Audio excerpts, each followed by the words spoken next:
ಸಿದ್ದರಾಮಯ್ಯನವರ ಪತ್ನಿ ಸೈಟ್ಗಳನ್ನು ಮುಡಕ್ಕೆ ವಾಪಸ್ ಕೊಟ್ಟರು. ಮುಡಕ್ಕೆ ಸೈಟ್ಗಳನ್ನು ವಾಪಸ್ ಪಡೆಯುವಂಥ ಹಕ್ಕಿದೆಯಾ ಇಲ್ಲ ಅಂತಾರೆ ಎಚ್ ಡಿ ಕುಮಾರಸ್ವಾಮಿ. ಇವರಿಗೆ ಈ ಅಧಿಕಾರವನ್ನು ಕೊಟ್ಟಂಥವ್ರು ಯಾರು? ವಾಪಸ್ ಕೊಟ್ಟಂಥ ಸೈಟ್ಗಳನ್ನು ತೆಗೆದುಕೊಳ್ಳುವಂಥ ಹಕ್ಕು ಮುಡಾ ಕಮಿಷನರಿಗೆ ಇಲ್ಲ ಅಂತಾರೆ ಕುಮಾರಸ್ವಾಮಿ. ಸರ್ಕಾರ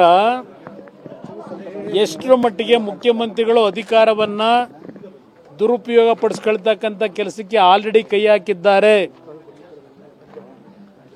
ಈಗಾಗಲೇ ಹೈಕೋರ್ಟ್ನಲ್ಲಿ ಸೈಟ್ ನಮ್ಮದೇ ಅಂತ ಹೇಳ್ಕೊಂಡಿದ್ದಾರೆ. ಜುಜುಬಿ ಸೈಟು ಅಂತ ಅವರಲ್ಲ ಅಡ್ವೊಕೇಟ್ ಹೇಳಿದ್ದಾರೆ. ಅಲ್ಲಿ ಜನಪ್ರತಿನಿಧಿಗಳ ನ್ಯಾಯಾಲಯದಲ್ಲಿ ಲೋಕಾಯುಕ್ತಾಗಿ ಎನ್ಕ್ವೈರಿ ಆಗಬೇಕು ಅಂತ ಕೊಟ್ಟಾಗಿದೆ. ಈಗ ಆ ಪ್ರಾಪರ್ಟಿ ಕೋರ್ಟ್ನ ಅಂಡರ್ನಲ್ಲಿದೆ. ಆ ಪ್ರಾಪರ್ಟಿ ಇಲ್ಲಿ ಪ್ರಶ್ನೆ, ನೆನ್ನೆ ಸೈಟನ್ನ ನಾನು ವಾಪಸ್ ಕೊಟ್ಟಿದ್ದೀನಿ, ವಾಪಸ್ ತಗೊಂಬಿಡಿ ಅಂತ ಹೇಳಿದಾರಲ್ಲ, ಯಾವ ಕಾಂಟೆಕ್ಸ್ಟ್ ಮೇಲೆ ವಾಪಸ್ ಕೊಡ್ತಾರೆ ಅವರು? ಯಾರ ಸೈಟ್ ಅದು?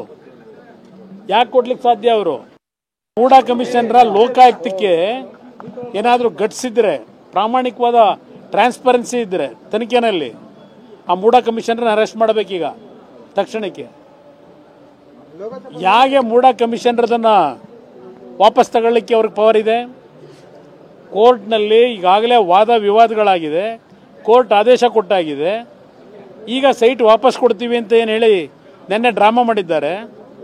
ಯಾವ ಆಧಾರದ ಮೇಲೆ, ಯಾವ ಅಧಿಕಾರ ಉಪಯೋಗ ಮಾಡಿ ಆ ಸೈಟ್ ವಾಪಸ್ ತಗೊಳ್ಳೋಕೆ ಸಾಧ್ಯ? ಇವರು ಖಾತೆ ಹೆಂಗೆ ಬದಲಾವಣೆ ಮಾಡ್ತಾರೆ?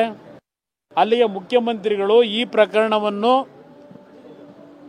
ಅವರ ಲೋಕಾಯುಕ್ತ ಅಧಿಕಾರಿಗಳನ್ನು ದುರುಪಯೋಗ ಪಡಿಸ್ಕೊಳ್ಳೋದ್ರ ಮುಖಾಂತರ ಇವತ್ತು ಈ ಪ್ರಕರಣವನ್ನು ಮುಚ್ಚಾಕ್ತಕ್ಕಂಥದ್ದಕ್ಕೆ ನಿನ್ನೆ ಬೆಣೆ ಹೊಡೆಯೋ ಕೆಲಸ ಏನು ಮಾಡಿದ್ದಾರೆ. ಇದು ಯಾವುದೇ ಕಾರಣಕ್ಕೂ ಇವತ್ತು ಆ ಅಧಿಕಾರಿಯನ್ನು ದುರುಪಯೋಗ ಪಡಿಸ್ಕೋಬೇಕಾದ್ರೆ ಯಾರ್ಯಾರು ಅವ್ರ ಮೇಲೆ ಇನ್ಫ್ಲೂಯೆನ್ಸ್ ಮಾಡಿದ್ದಾರೆ ಆ ಅಧಿಕಾರಿ ಮೇಲೆ ನೆನ್ನೆ ಸೈಟನ್ನು ವಾಪಸ್ ಪಡೀಲಿಕ್ಕೆ ಯಾರು ಪ್ರೆಷರ್ ಹಾಕಿದ್ದಾರೆ? ಈಗ ಇದೆಲ್ಲ ತನಿಖೆ ಆಗಬೇಕಲ್ಲ. ಮತ್ತೆ ಹೈಕೋರ್ಟ್ನಲ್ಲಿ ಸೈಟ್ ನಮ್ಮದೇ ಅಂತ ಹೇಳಿದ್ದಾರೆ. ಈಗ ಸೈಟ್ ವಾಪಸ್ ಕೊಟ್ಬಿಟ್ರೆ ಎಲ್ಲ ಸರಿ ಆಗ್ಬಿಡುತ್ತಾ? ಇದರ ಅರ್ಥ ಏನು ಹಾಗಾದರೆ? ಸೊ ಇದು ಪ್ರಶ್ನೆ. ಇನ್ನು ಈ ಮುಡಾ ಕಮಿಷನರಿಗೆ ಇದರ ಅಧಿಕಾರ ಇಲ್ಲವೇ ಇಲ್ಲ. ಮುಡಾ ಕಮಿಷನರ್ನ ಈ ವಿಚಾರ ಸಂಬಂಧಪಟ್ಟಂಗೆ ಬಂಧಿಸಬೇಕು ಅಂತ ಆಗ್ರಹಿಸಿದ್ದಾರೆ ಕುಮಾರಸ್ವಾಮಿ. ಅಷ್ಟೇ ಅಲ್ಲ, ಈ ರೀತಿ ಮಾಡೋದ್ರ ಮುಖಾಂತರ ಎಲ್ಲೊಂದು ಕಡೆ ಪ್ರಕರಣವನ್ನು ಮುಚ್ಚಿ ಹಾಕುವಂಥ ನಿಟ್ಟಿನಲ್ಲಿ, ಜೊತೆಗೆ ಸಾಕ್ಷ್ಯ ನಾಶ ಮಾಡುವಂಥ ನಿಟ್ಟಿನಲ್ಲಿ ಮುಖ್ಯಮಂತ್ರಿ ಪ್ರಯತ್ನ ಪಡ್ತಾ ಇದ್ದಾರೆ ಅಂತ ಆರೋಪಿಸ್ತಾರೆ ಕುಮಾರಸ್ವಾಮಿ.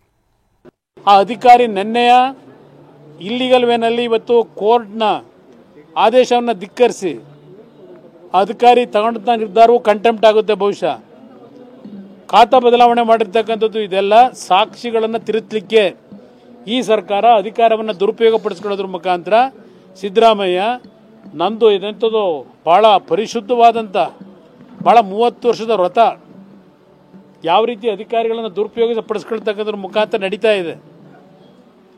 ಇದು ಅಷ್ಟು ಸುಲಭವಾಗಿ ಅರಗಿಸ್ಕೊಳ್ಳಿಕ್ಕೆ ಸಾಧ್ಯ ಇಲ್ಲ. ಅವರು ಆ ಅಧಿಕಾರಿನ ಲೋಕಾಯುಕ್ತ ಅಧಿಕಾರಿಗೆ ಹೇಳ್ತೀನಿ, ಇವತ್ತು ಕಾನೂನುಬದ್ಧವಾಗಿ ನೀವು ತನಿಖೆ ಮಾಡ್ತಾ ಇದ್ರೆ ಇವತ್ತು ಮೊದಲು ಆ ಮೂಡಾ ಅಧಿಕಾರಿನ ಅರೆಸ್ಟ್ ಮಾಡಬೇಕು.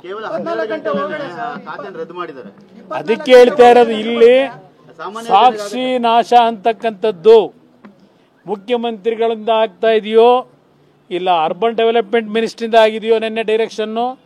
ಯಾರು ಅವ್ರಿಗೆ ಡೈರೆಕ್ಷನ್ ಕೊಟ್ಟವ್ರು ಇದನ್ನು ತಗೊಳ್ಳೋದಕ್ಕೆ ಲೀಗಲಿ ಅವಕಾಶ ಇದೆಯಾ? ಇದೆಲ್ಲ ಇವತ್ತು ತನಿಖೆ ಆಗಬೇಕಲ್ವೇ? 14 ಸೈಟಿಂದು ತನಿಖೆ ನಡೀಲಿಕ್ಕೆ ಆದೇಶ ಆದಮೇಲೆ ಈಗ ಅದನ್ನು ಇವರು ಸರ್ಕಾರ ಇವತ್ತು ಮೂಡಾದಲ್ಲಿ ಇವರು ಅರ್ಜಿ ಕೊಟ್ಟ ತಕ್ಷಣ ತೆಗೆದುಕೊಳ್ಳೋದ್ರ ಮುಖಾಂತರ ಖಾತಾ ಬದಲಾವಣೆ ಮಾಡೋದು, ಸಾಕ್ಷಿಯನ್ನು ನಾಶ ಮಾಡ್ತಕ್ಕಂಥದ್ದಕ್ಕೆ ಈ ಸರ್ಕಾರ ಅಧಿಕಾರವನ್ನು ಯಾವ ರೀತಿ ದುರುಪಯೋಗ ಪಡಿಸ್ಕೊತಾ ಇದ್ದಾರೆ. ಲೋಕಾಯುಕ್ತ ಏನು ಮಾಡ್ತಾ ಇದೆ? ಲೋಕಾಯುಕ್ತ ತನಿಖಾ ತಂಡ ಏನು ಮಾಡ್ತಾ ಇದೆ? ಅದಕ್ಕೆ ಅಲ್ವಾ ಇಂಥ ಅಧಿಕಾರಿಗಳನ್ನ ಇಟ್ಕೊಂಡಿರೋದು.